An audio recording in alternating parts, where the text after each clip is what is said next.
মুন্সিগঞ্জ এক আসনে কোনো বিতর্কিত ব্যক্তিকে দেয়া মনোনয়ন স্থানীয় নেতাকর্মীরা কখনোই মেনে নেবেন না বলে মন্তব্য করেছেন বিএনপির স্বেচ্ছাসেবক বিষয়ক সম্পাদক মীর শরফত আলী সপু।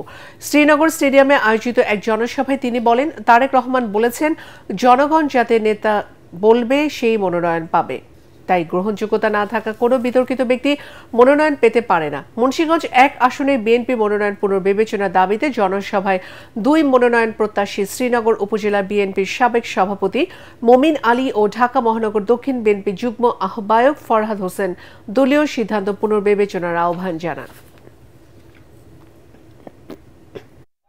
তাদের নামে অনেক রিপোর্ট রয়েছে, অর্থ এলাকার টেন্ডারবাজি, জমি দখল থেকে শুরু করে সবকিছু।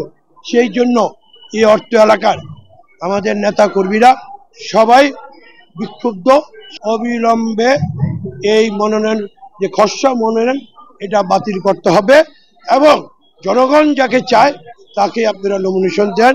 ইনশাল্লাহ ধানের শীষের এই ব্যক্তি ছাড়া যে কোনো লোক ধানের শীষে ক্যান্ডিডেট নিয়ে আসবে, তার পক্ষে খালেদা জিয়ার ক্যান্ডিডেট, তারেক রহমানের ক্যান্ডিডেট, আমরা তার পক্ষে কাজ করব।